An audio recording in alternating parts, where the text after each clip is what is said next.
Well, it is the last week of May. School's out, sun's shining, kids are chasing ice cream trucks, and next Wednesday I'm marrying you. No, you're marrying me on Saturday. Sorry, next Wednesday. I got confused because of comic books. Next Saturday. This Saturday. Remember Flubber? No. When like Robin Williams remember like, the day he's gonna get married? No, I haven't seen that movie. Yeah, it's not very good.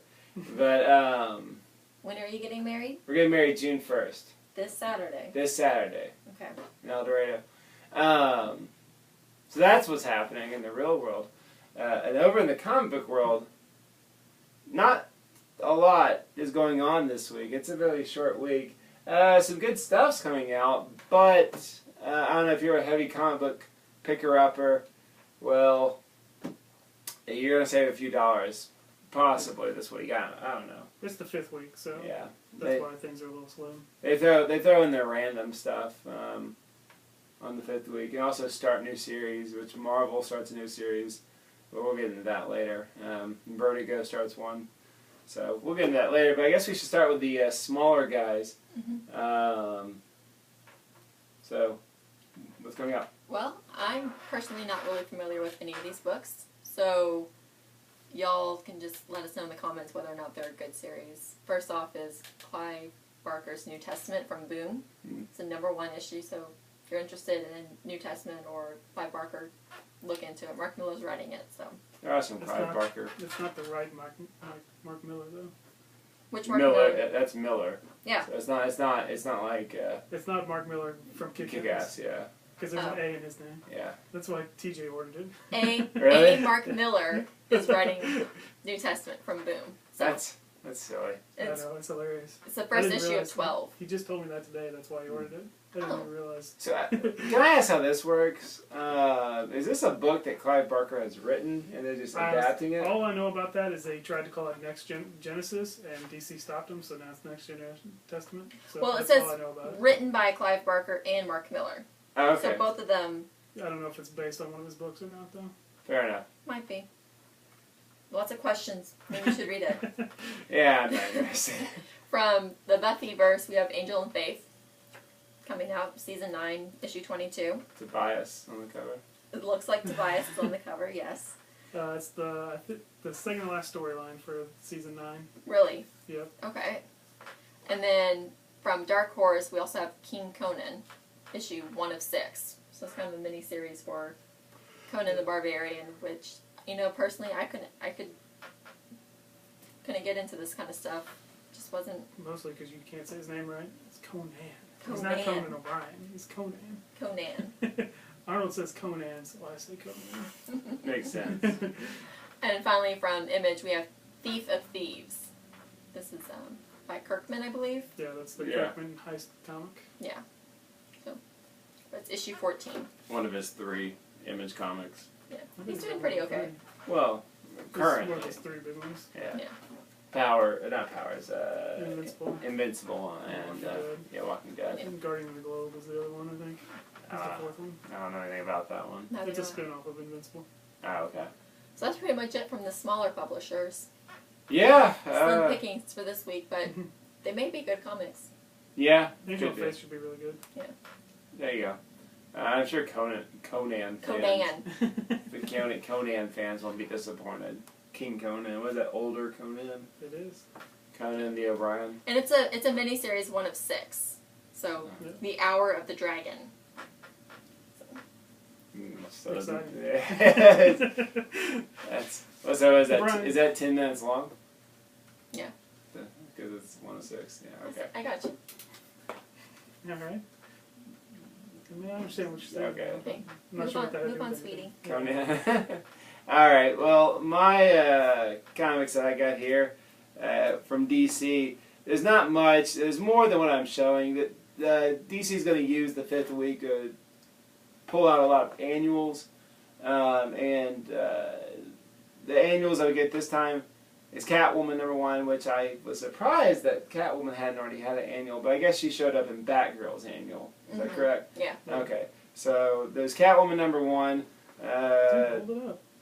I'm sorry. Catwoman #1. Some trouble with the Penguin. Apparently the Penguin is just getting under everybody's skin because even though I wasn't really going to talk about this one, he's in the Dark Knight annual #1. So go figure. There's also a Red Hood in the Outlaws. I don't know if the Penguin's in there, but who cares, right? I mean, sorry, Red Hood. I don't know. Have you been reading? Have you read any Red Hood comics? Yeah, I've read all of them. They're good. I like Jason Todd. I like all three of those characters. I can see it. Like Jason Todd sucks or something. Jason Todd's cool, dude. It's just biased. What about Teen Titans? Teen Titans I can't read anymore. Okay. I tried. Well, those characters are just too far away from the characters I know. these weird Raven stuff. I mean, God, Raven's costume is awful. yeah. No one needs that. What else we have from DC? Normal, non-annual New 52. We have Justice League of America #4, where they're fighting Sasquatch from Alpha Flight or something. I don't know, man. That'd be awesome if they were fighting Alpha. Yeah, that'd be cool. But guys, the art on the cover, dude. the cover for Justice League of America, you can't see it really from here, but pull up an image, go image search it or something, or on the blog we'll have a picture. Oh, actually no, it's not going to be any of our pick of the week, so we won't have a picture of this, but please look up Catwoman. I don't really get why they're drawing her like this. They were fighting robots in the last issue, and She might be a robot. Brian and I were talking about this earlier. We hope it's a robot because It looks awful. her boobs, there's no other way of saying it, are just. It's a weird angle. They look lopsided. Yeah. They're And- spaced Look at out. her face. There's like a gap in her face. Yeah. Yeah. But Do y'all remember in South Park when Mr. Garrison had his sex change and then he started flashing people and his boobs looked really weird? That's Catwoman's. well, for what it's worth, they didn't have to draw her in that position. They That's didn't. just to satisfy the male fantasy. But no, comic book I don't think that fulfills Yeah, it. no, That's not. was like, what's It's an wrong with her? attempt. Like, I don't know. Like this is okay. First of all, it's not overly exposing the cleavage. Like It's awfully S&M, you know. it is, but it is stupid. It is Catwoman. But that's realistic. At least Right. that's decent. I think that's pretty. I think it's better than decent. It's pretty good. But this is just nonsense. And in the main series of Catwoman, she's not as chestily exposed as she is in Justice League of America. I don't know what's going on over there.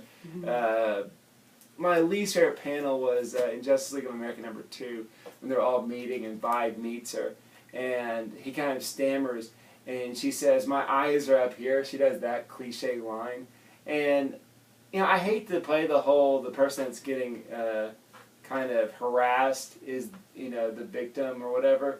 The victim is actually guilty or whatever. But Catwoman, you have your chest all the way open. I mean, Vibe's gonna look at that. I don't know. I hate when they draw. I think you've lost everybody. I hate when they. did. I hate when they draw a Catwoman like that. Sorry, it's unacceptable. It's stupid. Cover him up, Catwoman. Leave something to the imagination. All right, sorry.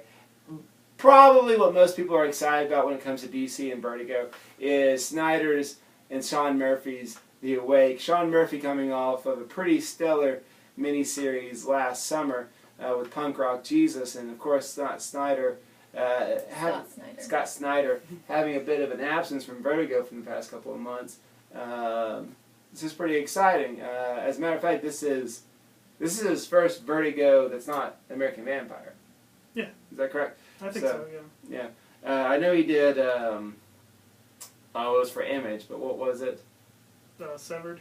Yeah, Severed, which people like. So, Scott Snyder's non-superhero stuff is pretty entertaining, so this might be, especially those Vertigo people that are begging for new Vertigo stuff, this might be the answer to your hopes.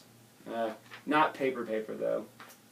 I love paper when it comes to Vertigo comics. Oh, yeah, use the flat paper rather than the shiny. Yeah, but oh well.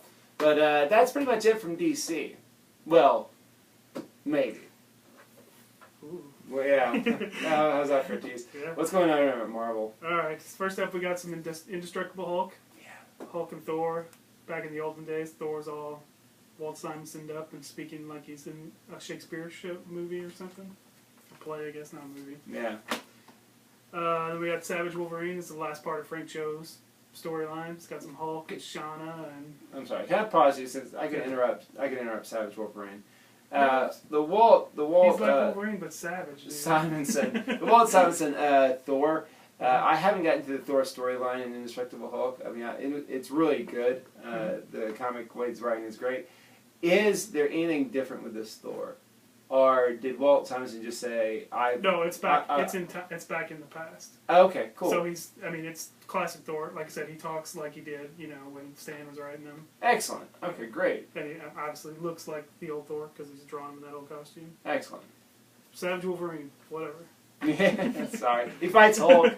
He does fight the Hulk. That does anything. Alright, we got the first of our almost all-female X-Men team. Uncanny X-Force is back. I think they're fighting Bishop again in this one. Cool. There's lots going on. And it's actually pretty cool. Is it Alphonse? Is that his name? No, Adrian Alphona, the artist from Runaways, is doing this issue. Oh, and he hasn't done hardly anything, so that's pretty exciting. And then we got Wolverine the X-Men. It's about to begin the Hellfire saga, where the Hellfire Club are starting their own school of slightly evil mutants. So that's pretty cool. And the artist is Pascal Ferry, which is new. It's kind of interesting. And there you go. That's it for Marvel, except for a pick of the week or two. Yeah. I was looking through this Uncanny X-Force, and there's a Deadpool kills Deadpool. Deadpool kills Deadpool. So You know that's going to be exciting. that's happening. I bet it's wacky. I'm sure. But there's a twist at the end.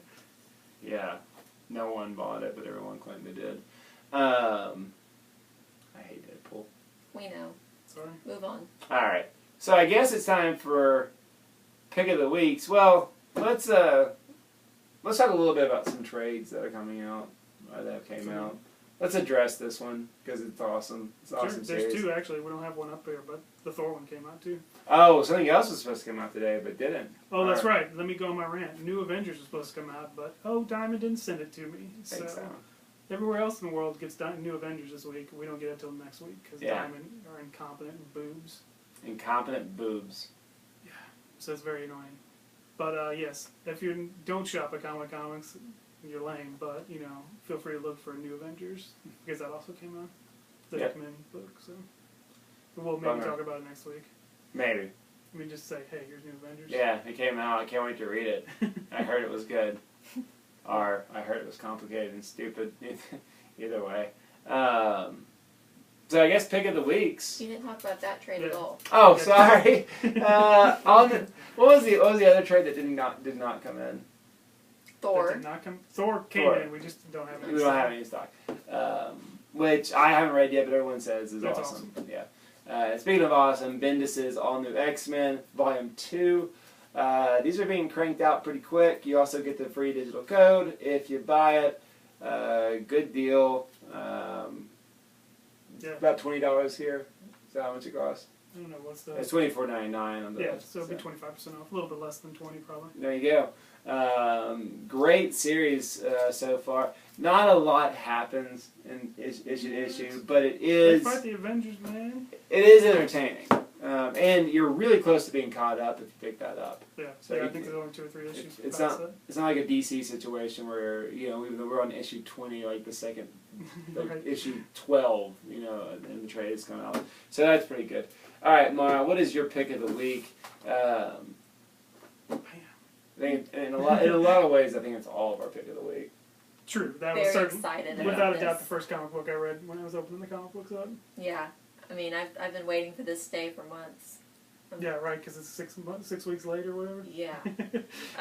I don't even have words to talk about this other than I'm very excited about what it's going to bring. And even if it's horrible, I'll still say it's awesome. And I still tell everyone to It was buy good. Yeah, I think it's probably not going to be horrible. Yeah. Where does this fall in as far as were those reading all new or Wolverine the X-Men, or were people reading other comics? I mean, it's benefited, or is it necessary? Or? It's completely separate. I mean, all you really have to know, and they tell you in the story, is that they live at the school and they're students. There's a little bit of students interaction, but it's Jubilee's coming back to the X-Men for some reason that you'll learn out in the story. Still a vampire? They actually didn't really address that, but I assume so. Okay. But yeah, we don't see her use her powers or anything. But yeah, I assume she's still a vampire. Because that's probably like one of the most hilarious things to me ever. Vampire in the X-Men. I think Amanda Conner drew her as a vampire on the variant. Like I said, I'm sure she's still a Yeah. vampire. There's definitely not been a story where she's not a vampire. Yeah. She's probably the character I'm least excited about in this series. I'm excited about it because it's been a while since I've read anything with Jubilee. Right. So. But the makeup of the team, I think it's just perfect blend of. The best part is that I don't even care that it's all a female team. Mm-hmm. It's just 6 of the best X-Men ever. I mean, they just happen to all be women. Yeah. And they're all relatively on fire right now as far as popularity in the X-Men universe. Mm-hmm. I mean, Storm's involved in several other team books as well as Psylocke, and Rogue's been kind of with Uncanny Avengers, but she's had some leadership qualities. Well, yeah, your four main are big heavies in like other series like Storm, like I said, X-Force, Psylocke, also X-Force, Kitty Pryde, Wolverine the X-Men, and Rogue is in Uncanny Avengers. What about Rachel? Rachel's just been kind of hanging out in Wolverine the X-Men. Yeah, because they brought her back with X-Men Legacy, didn't they? They went to that alien world, and then Rogue kind of rescued her, brought her back. Yeah, right. Yeah. It was wild back. Yeah. During Mike Carey's run. She abandoned the Mutant Avengers during A versus X or whatever it's called. Who are you talking about? Rachel, didn't she? Didn't she she was on Turncoat. Yeah, she was on Cap's team for a little while, but then she switched back. Yeah. So I know that didn't gel too well. Turncoat is a strong word, dude. I know it's. I mean, it was her dad. Yeah. Anyway, it's gonna be a great series. I'm excited. Yeah. I can't wait to read it's pretty cool. My pick of the week is my pick of the week. My pick of the week is not my real pick of the week. I just think it's cool and worth talking about, and we weren't going to talk about it. This poor series is canceled. I don't know if it's any good. I haven't read a single issue, but thumbing through it, it's Gambit 13, and you see Gambit fighting Iron Patriot, or is he War Machine in the comics? It was definitely War Machine. I mean, it's definitely Rhodey, so I assume it's War Machine. But anyway, because even as they say in the movie, War Machine's a much cooler name. Right. And he's got the red, white, and blue on. So I mean, obviously they're playing at the movie a little bit. Yeah, in the comic, I didn't see the Iron Patriot. I think it's just War Machine. But Gambit gets an Iron Man suit, so that's pretty sweet. I don't know if it'll be good or if there's any real point behind all of it, but I don't know. It's like, would you read a comic book if Wolverine got inside of one of those things? You know? Maybe. Or like Thor. What's Thor put on? I don't know. What's Gambit wearing one, dude? Dude, Gambit doesn't have much going on. Just lame throwing card powers. Still, so and it's also Rhodey, which I don't know. I'm not reading Iron Man, but is Rhodey showing up? Is he? He's not been in the Iron Man book lately, but he was in Fractions Run. Okay, so well, that's definitely been a while. So yeah, you got Rhodey. He's back. So I don't know. It might be good. Pick of the week. It's actually X-Men #1, but there you go. What's your pick of the week? I'm going against everything that you've learned about him. Wow. I'm going with Superman, mostly because I want to talk about how cool the digital stuff. I don't buy them as digital, I've been buying them as comics, but the Batman Legends of the Dark Knight book and this Adventures of Superman book is cool because it's completely out of continuity, but it feels like the Batman animated series or the Superman cartoon, where it's just kind of pure Batman and Superman comics. Anybody can read this and go, okay, well, that's Superman. It's right. Didn't have his new 52 costume. He's not wearing a T-shirt and jeans, and Batman's just Batman. Doesn't have any Like I said, I don't get them as digital. You can't get them as digital, but this is the first issue of the Superman one. It really is worth it. How much is that? $3? No, $4. Okay, so it's 30 pages. It's 3 10-page stories. Yeah. So and the first one is Jeff Barker and Chris Samney. The second one is Jeff Lemire writing and drawing, and it's awesome. Yeah, it is really good. Mac's been crying because Jeff Lemire's writing hasn't been like it was. No, like And this. You're right. Completely felt like Underwater Welder. Felt like Sweet Tooth. You know why? He wasn't tied to anything. No, he sure. just got to right, write a Superman comic, and it was great. Yeah. Yeah. And then the last story, this Riley Rossimo guy does Bedlam. Yeah. It was good. Is that the Bizarro? Yeah, the one? Bizarro story. There's one coming out. There's one that came out this week, and this is digital. I guess it'll be out pretty soon next month. Sure, yeah. They're cranking these out a lot faster than they cranked out Legends of the Dark Knight, or Little Gotham. Yeah. But there's Which one. is also a good one. I like that one a lot too. Well, there's one that Fialkov wrote, Joshua Fialkov. I know, but he wrote the most recent one. But it's just Clark and Lois at the Daily Planet, you That's know, and it's stuff that wouldn't fly in a normal New 52 book. But you know, here in a 10-page or however many page comic, it's great. Yeah. So it's worth it if you just want to read a relaxing book without having to remember what happened last month or anything like that, which. Is a luxury we don't get too often in comic books. Like I say, they both remind me of the cartoons. Yeah. They feel like the cartoons where it's its own kind of just pure continuity or whatever. It doesn't have, you don't have to worry about Damien or, who's dead. And you have to have a somewhat familiarity of what that character is and what they're capable of. Yeah. It's awesome. It's great. And I guess that's it for this week. Yeah. So, I guess, where are we located, Brian? 255 Ferris, right behind old UCA. Old UCA. You should come on by. Hey, there's a sale going on. That's true. I haven't announced much, but we are doing a sale. All our books that are normally 50% off are 50 cents, and all the books that used to be 50 cents are for free. Yep. So this is probably not going to go too much longer, so if you're watching this, you should come and pick up some free comic books. There you go. While they last. I got some Defenders. That was pretty sweet. Nice. Well, I guess that's it for this week. You're about to marry me. Yeah. Gross. Yeah, I know. I wouldn't do it, but you see something in there. All right. Well, I guess we will see you next week from The Secret Life of Comic Books. I'm Matt Wood. I'm Mara Whiteside. And I'm Brian Keon. And, yeah. We need an outline.